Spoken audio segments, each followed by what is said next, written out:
우리 다 같이 한 마음으로 사무엘상 21장 10절의 말씀 같이 합독해 보도록 하겠습니다. 그날에 다윗이 사울을 두려워하여 일어나 도망하여 가드와 아기스에게로 가니. 사랑하는 여러분, 연약한 인간에게는 두려움의 감정이 언제든지 몰려올 수 있습니다. 그러나 그 두려움의 감정을 빠르게 내쫓고 빠르게 정리하지 않으면 우리는 많은 실수를 하게 되고 또 넘어지게 되며 죄를 짓게 되며 많은 수치의 자리에 머물게 되는 것입니다. 성경은 두려움의 문제를 가볍게 다루지 않습니다. 죄로 다루고 있습니다. 그리고 하나님은 우리에게 매일매일 말씀하십니다. 두려워하지 말아라 라고 말씀하십니다. 사랑하는 여러분, 오늘 말씀을 통해서 그 두려움의 문제가 얼마나 큰 문제인가를 기억하십시오. 오늘 다윗은 죄를 지었습니다. 수치의 자리에 있습니다. 넘어졌습니다. 그런데 그 시작점은 다윗이 사울을 두려워하여 라고 되어 있습니다. 두렵게 되면 우리는 그 어떤 것도 할 수 없는, 우리는 어떤 건강한 결정과 바른 판단할 수 없을 정도로 우리 삶이 어두워지게 됩니다. 미국의 대통령이었던 루즈벨트 대통령, 그 당시에 경제 대공황이 일어나서 아주 어려웠던 시기에 짧지만 강력한 한마디를 했습니다. 우리가 두려워할 것이 있다라면 경제가 아니라는 겁니다. 지금의 물질의 문제가 아니라는 겁니다. 두려움 얘는 없다라는 말을 하는 것처럼 두려움에 휩싸이게 되면 아무것도 하지 못하게 됩니다. 우리의 신앙은 이제 그 두려움을 몰아내고 하나님의 그 은혜를 믿는 바로 하나님 사랑의 집으로 옮겨줘야 됩니다. 그래서 영성신학자였던 헨리 나우에는 참된 신앙이란 두려움의 집에서 나와서 아버지의 사랑의 집으로 들어가는 것이다 라고 했습니다. 하나님께서 여기까지 인도해 주신 예배를 쓴 하나님을 믿고 그 하나님 붙잡아 보십시오. 그리고 오늘 또 주인되신 여호와일의 하나님을 믿으셔야 합니다. 그 주인되신 여호와일의 하나님은요, 우리와 언제나 영원히 함께 하시는 임마누엘 하나님이십니다.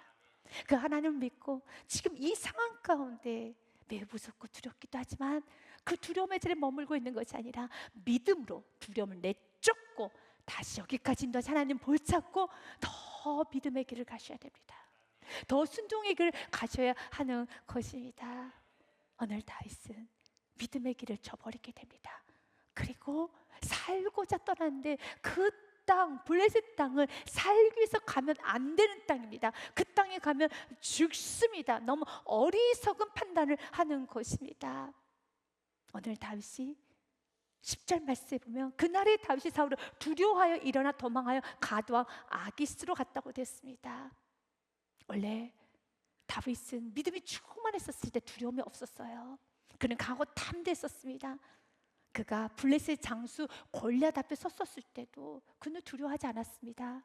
그 당시에 이스라엘 초대 왕이었던 사울 왕도, 그리고 또한 이스라엘의 모든 용사 장수들도 그 블레셋 사람인 골리앗의 말을 듣고 두려워 떨었다라는 말씀이 있습니다. 17장 11절 말씀에 보면 사울과 온 이스라엘이 블레셋 사람의 이 말을 듣고 놀라 크게 두려워하니라. 그러나 믿음 충만했던 다윗은 두려워하지 않았습니다.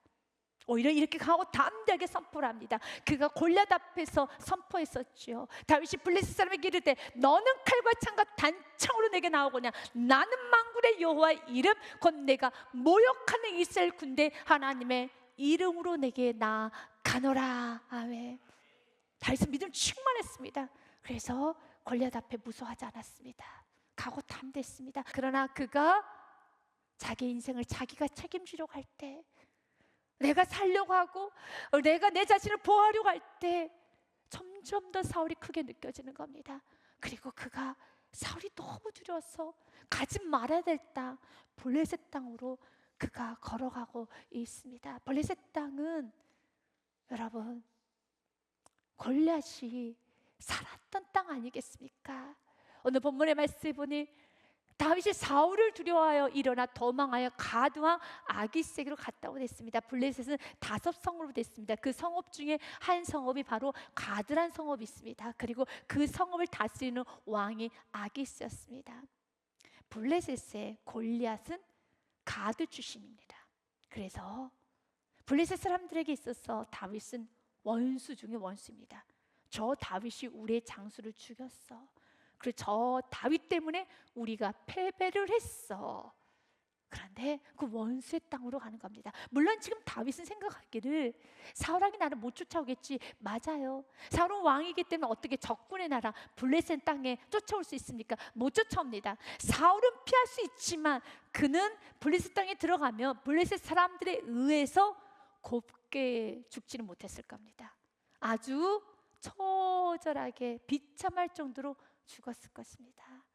왜 이렇게 어리석은 선택을 할까요? 두려움은 우리를 어리석게 만드는 것입니다. 아더 핑크 목사님은 다윗에 관한 글을 아주 깊게 썼었습니다. 그 책에 보면 이러한 내용이 기록이 되어 있습니다. 다윗이 얼마나 어리석었는지 보라. 그는 골리앗의 칼을 들고 가드로 갔다. 참으로 지혜가 그를 떠났다. 평범하게만 생각했더라도 블레셋 땅이 살기 위해서 적합하지 않을 땅이라는 것을 알았을 것이다. 그러면서 좀 더 성도에게 이렇게 인사이트를 줍니다. 성도가 성령을 슬프게 할 때면 평범한 상식조차 더 이상 그를 단속하지 못하게 된다. 그랬습니다. 다윗도 성령 충만하며 그가 믿음 충만하며 하나님 향한 비전으로 충만하며 사명으로 충만할 때는 그는 강하고 담대했었고 명철했으며 총명했으며 지혜로웠었습니다. 그러나 그가 비전을 버리고 사명을 버리고 믿음을 놔버렸었을 때 그는 점점 더 어리석었던 것처럼 우리도 마찬가지입니다. 우리가 하나님 믿음 충만하며 우리는 총명해집니다. 명철해집니다. 아주 지혜로워집니다. 그러나 하나님을 놔버리고 사명을 놔버리고 내가 살아야겠다라는 그런 나 자신을 보호해야겠다라는 그런 생각만 하고 있으면 점점 더 어리석어서 여러분 복 받지 못할 말만 복 없는 행동만 골라 하게 되어 있어요. 하나님은 그렇게 어리석은 선택을 한 다윗을 하나님은 내버려 두신 것이 아니라 찾아가셨습니다. 그리고 다윗을 드러내 주셨습니다. 다윗은 생각하기를 내가 블레셋 땅에 가서 조용히 아무도 모르게 살아야겠다라고 생각하고 떠났을 것입니다. 그런데 이게 웬일입니까? 11절 말씀에 보니 아기스 신하들이 아기스에게 말하되 이는 그 땅의 왕 다윗이 아니니까 다윗입니다. 무리가 춤추며 이 사람의 일을 노래하며 이르되 사울이 죽인 자는 천천히요 다윗은 만만이라도 하지 아니하였나이까 한지라 라고 하면서 다윗의 신분이 다 밝혀진 겁니다. 여러분 이건 은혜입니다. 다윗의 신분이 밝혀져야 되는 겁니다. 죄의 자리에 있을 때 어둠 가운데 있을 때 밝혀져야지만 그 죄의 자리를 떠나는 것입니다. 만약 다윗이 그의 계획대로 신분이 감춰지고 아무도 모른다면 분명 그는 도적대 중에 한 사람이 되어서 그는 아주 어두운 생활을 하였을 것이라 생각이 듭니다. 하나님은 그를 사랑했기 때문에 드러내 주셨어요. 들춰 주셨습니다. 이것은 하나님의 은혜며 긍휼입니다. 내가 드러나지 않으면 죄의 자리를 떠날 수가 없어요. 내가 그 자리를 떠날 수가 없습니다. 하나님 여러 사건을 통하여서 어떠한 여러분 사람을 통하여서 여러분의 끊지 못했던 습관, 끊어내야만 하는 습관, 또 변화되는 행동, 변화되어야 되는 생활의 모든 스타일을 주님께서 드러내 주실 때에서 좀 창피함을 느끼게 할 때가 있습니다. 하지만 그것 또한도 축복입니다. 바꿔주실 땐 바꿔주셔야 됩니다. 변할 땐 변화되셔야 되는 겁니다. 이제는 끊어낸 건 끊어내야 되는 것입니다. 하나님은 다윗을 드러내셨습니다. 너는 이스라엘 왕이지. 그런데 그 말을 블레셋 사람들 입을 통해서 듣게 합니다.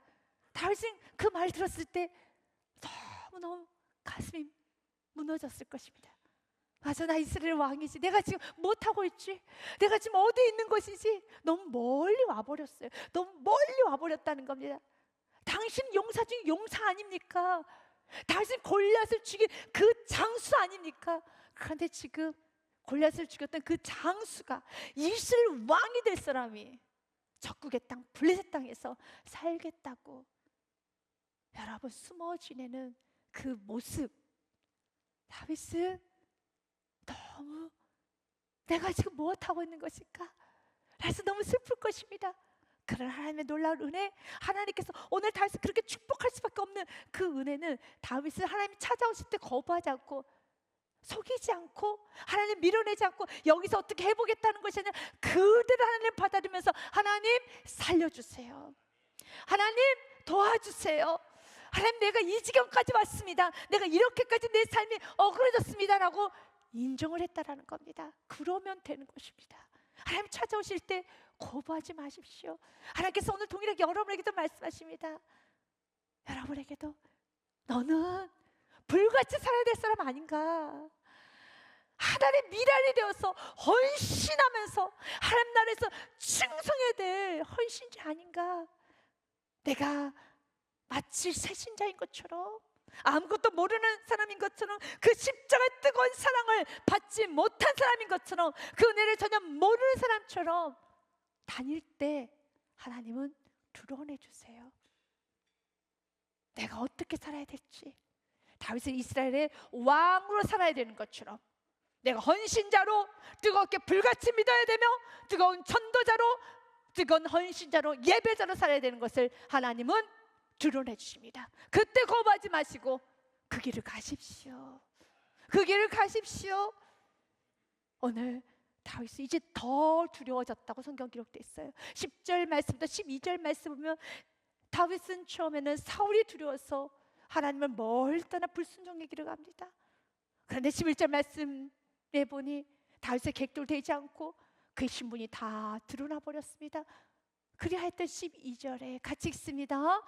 다윗이 이 말을 그의 마음에 두고 가당 아기스를 심히 두려워하여, 너무 두려운 겁니다. 그러나 이 두려움은 하나님께 가까이 간 두려움입니다. 그러면 되는 겁니다.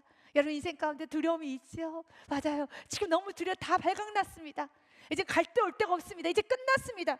이제 더 이상 버틸 힘도 없습니다. 두렵죠.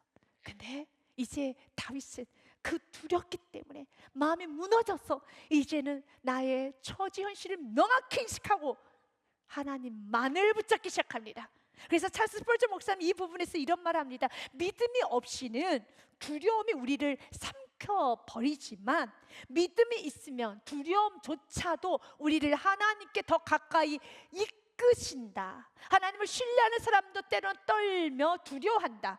그러나 그 두려움 속에서도 믿음은 여전히 하나님을 향해서 계속 손을 뻗쳐가게 되는 겁니다. 두렵기 때문에 더 예배자가 되고, 두렵기 때문에 더 기도하게 되고, 자녀 키우는 게 두렵고, 인생을 살아가는 게 두렵고, 한번 실패를 하고 나면 지금 다윗처럼요, 실패를 했어요. 너무 멀리 와버렸어요. 어떻게 해야 될지를 몰라요. 너무 두려워요. 그러나 그 두려움이 나를 더 간절한 예배자로, 더 겸손하게, 나를 더 순종의 싸움으로 만들어가는 겁니다. 이제 다윗은 하나님을 처절하게 부르기 시작합니다. 하나님 도와주세요, 살려주세요. 저 집에 가고 싶어요. 다시 이스라엘 땅으로 가고 싶어요. 사울이 있어도 괜찮아요. 저 이스라엘 땅만 가면은요 저 살 것 같아요. 여기서 살려주세요, 여기서 건져주세요 라고 합니다. 하나님은 그런 다윗을 너무 좋아했어요. 그래서 하늘의 축복은 어떤 자에게 열리는 줄 아십니까? 하나님은 어떤 자를 참 축복하면 넌 내 마음에 꼭 맞는 자야 라고 하시는 줄 아십니까? 두 가지를 보기 원합니다. 첫 번째로 모든 순간 하나님을 찾는 자에게 하늘의 문이 열립니다. Heaven opens to those who seek God in every moment. 모든 순간순간마다 seek, 찾는 겁니다. 하나님만을 찾는 겁니다. 여러분 삶에 그 하나님을 찾으셔야 됩니다. 다윗은 하나님을 찾아요. 하나님 저 어떡해요? 하나님 어떡해요? 이렇게 하나님을 찾을 때 하나님은 지혜를 주세요. 하나님의 방법 수천 수만 가지입니다. 내가 다 망쳐놨어도, 내가 다 어그러뜨렸어도, 이렇게 멀리 지금 달과 같이 이렇게 모든 상황이 엉클어졌다 할지라도 하나님을 찾으면 하나님의 수는 수천 수만 가지기 때문에 하나님의 방법이 있습니다. 그 방법은 다윗에게 감동을 주는 겁니다. 미치광이가 되어라. 다윗은 13절과 14절 말씀에 보니 그들 앞에서 그 행동을 변하여 미친 취하고 대문짝에 그적거리며 침을 수염에 흘리고, 지금 아기스 왕 앞에서, 모든 신하들이 보는 앞에서 미친 채합니다. 대문을 그적거립니다. 침을 수염에 줄줄줄 흐르고 있습니다. 그 모습을 봤던 아기스 왕이, 세상에 이런 미치광이 없어서 이런 미치광이를 나에게 데리고 왔느냐라고 하며 속아버립니다. 아기스가 그 신하에게 이르되 너희 이거 보거니와 이 사람이 미치광이로다. 어찌하여 그를 내게로 데려왔느냐. 만약 여러분들이 연기 학원을 시작하신다면 다윗 연기 학원이라고 주면 참 좋을 것 같습니다. 다윗처럼만 연기하면 되는 겁니다. 나무주연상감이네요. 대종상감입니다. 이렇게 여러분 연기를 잘해요. 너무 연기를 잘합니다. 다윗은 침을 흘리고 대문을 긁고 있을 때, 미치광이처럼 보이기 위해서 최선을 다하고 있을 때 다윗은 어떤 마음으로 침을 흘렸을까요? 어떤 마음으로 대문을 긁었을까요? 너무 자존심이 상해서 수치스러워서 온몸을 부들부들 떨면서 이를 악물면서 눈에 핏발을 세워가면서 내가 불순종했더니 내가 이런 모욕을 받는구나. 저 아기스 왕 앞에서 정말 내가 저 신하들 앞에서 내가 지금 미친 척을 하고 있구나라고 하며 자기 자신을 정죄하고 비난하며 그렇게 그가 미친 행동을 했을까요? 아닙니다. 왜냐하면 그의 시를 보면 알 수 있습니다. 시편 34편의 시는 다윗이 미친 채 하고 돌아올 때 지었던 시가 시편 34편입니다. 그때 1절에 이렇게 고백합니다. 내가 여호와를 항상 송축하며 내 입술을 항상 주를 찬양하리이다. 하나님이 내게 주신 은혜, 내게 주신 감동대로 그는 미치광이처럼 침을 흘립니다. 그런데 아기스 왕이 점점 자신의 모습을 보면서 미치광이 아니야? 나에게 이 모습을 보면서 속아 넘어가고 있는 모습을 보며 하나님 이렇게 부족한 나, 하나님 세상에 아기스 왕이 속아가고 있어요. 지금 나의 이 미치광이 연기에 사람들이 다 속고 있어요. 하나님 그대 눈을 가리수 너무 감사합니다. 그대 눈을 가리수 감사합니다. 그래서 주님 이렇게 내가 모자른 나 살겠다고 정말 하나님의 기름 부심 받고 이 은혜 받았는데도 불구하고 나 이 목숨 살겠다고 멀리 떠나서 블리셋 땅까지 온 나를 하나님은 살려주기 위해서 지금 모든 사람들 눈을 가려주 하나님 찬양합니다. 내가 여호와를 항상 송축하며 내 입술을 항상 주를 찬양하리다. 그는 온몸을 부들부들 떨면서 하는 것이 아니라 감사로 그는 연기를 하고 최선을 다해 연기를 하고 있습니다. 열정적 연기를 하고 있습니다. 아기스 신하들도 갸우뚱하고 있습니다. 정말 미치광인가 갸우뚱하고 있을 때 하나님 도와주세요. 저 내 눈을 가려주세요. 그는 더 침을 흘리기 시작합니다. 여러분 기억하십시오. 두 번째로 모든 순간에 제한하지 않고 순종하면 하늘 문이 열립니다. 다윗 보십시오. 어설프게 연기하지 않습니다. 열정적으로 연기합니다. 진실하게 연기합니다. 최선을 다한다는 것입니다. 그래서 찰스 스퍼전 목사님 이 부분을 아주 감동적으로 표현을 했더라고요. 너무 좋아서 여러분에게 소개합니다. 다윗의 침 흘림 속에서도 하나님 은혜는 흘러넘쳤다. 하나님 그 모습을 보면 얼마나 은혜가 넘쳐요. 다윗이 하나님 감사합니다.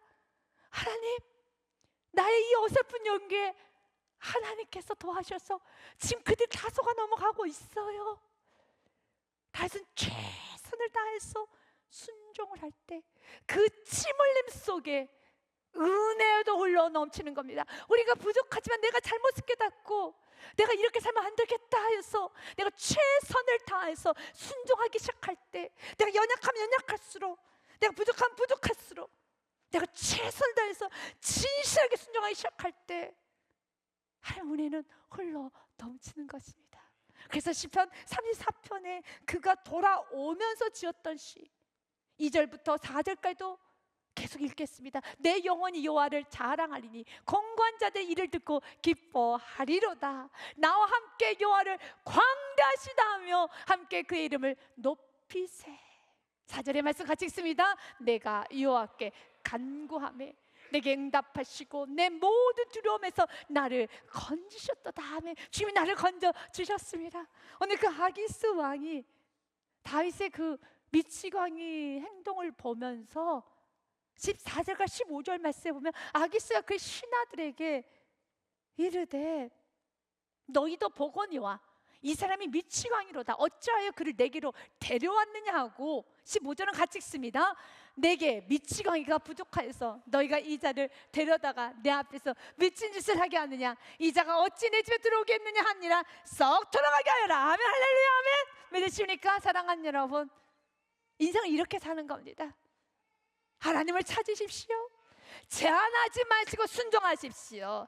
제한하지 마시고 여러분 인정할 건 인정하시고 엎드릴 건 엎드리시고, 여러분이 잘못한 게 깨달아졌다면 나는 이 습관을 끊어야 된다고 생각하면 나발을 불면서도 습관을 끊어내십시오.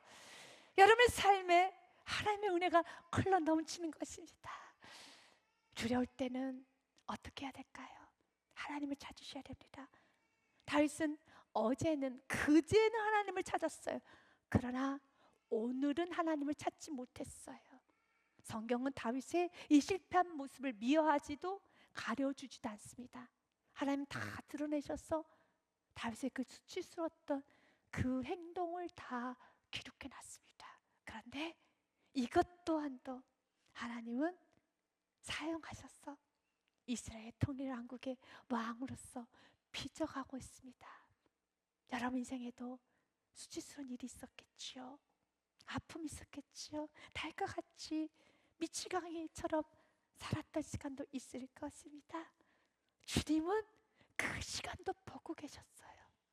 그 시간도 보고 계셨습니다. 주님 오늘 이렇게 말합니다. 수치스럽게 생각하지 말아라.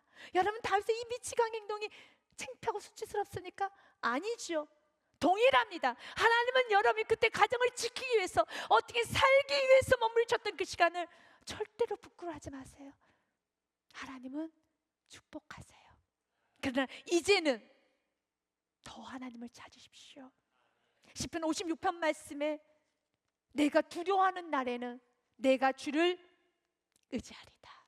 4절 말씀 같이 읽습니다. 내가 하나님을 의지하고 그 말씀을 찬송하올지라. 내가 하나님을 의지하였은즉 두려워하지 아니하리니 혈육을 가진 사람 내게 어찌 하리까 하며 두려움을 찾아올 때마다 하나님과 여러분 그 문제를 앞세우면서 대진표를 바꿔가면서 그 두려움을 내모시고 더 간절히 하나님만을 찾으십시오. 그 제한 없이 순종하시길 바라겠습니다. 어떤 이들은 말할 것입니다. 시편 11편 1절 말씀처럼 지금 사울이 쫓아오는데 사울부터 피해야지. 사는 게 먼저이지. 지금은 소나기가 오고 폭풍과 치니까 소나기부터 피해야지. 아닙니다. 우리는 소나기부터 피하고 사울을 피해 다니는 것이 아니라 하나님이 가라는 곳은 가야 되고 하나님의 명령한 그 명령에 순종하는 그 길이 가장 안전한 피난처인 겁니다. 내가 여호와께 피하였거늘 너희가 내 영혼에게 새같이 내 산으로 너의 생각대로 지금 환경에 타협하면서 환경에 맞추는 대로 도망하라 하면 어찌함인가. 단호하게 끊어내시고 여러분은 믿음의 길을 가십시오. 여러분이 죄를 졌다면 죄에 대한 아픔 고스란히 내 몫인 걸 기억하시고 죄 짓지 마십시오. 넘어지지 마십시오. 두려움을 마음에 담고 사는 것이 아니라 두려움을 몰아내시고 하나님 있는 믿음 충만해서 가고 다함하게 살아가시길 바랍니다. 시편 30편 5절의 말씀 여러분에게 전하며 오늘 말씀 마무리하고자 합니다. 같이 읽습니다. 그의 노염은 잠깐이요 그의 은총은 평생이로다. 저녁에는 울음이 깃들지라도 아침에는 기쁨이 오려다. 아멘. 사랑하는 여러분, 이 믿음을 가지고 이번 한 주간도 승리하시기를 주님의 이름으로 축복드립니다.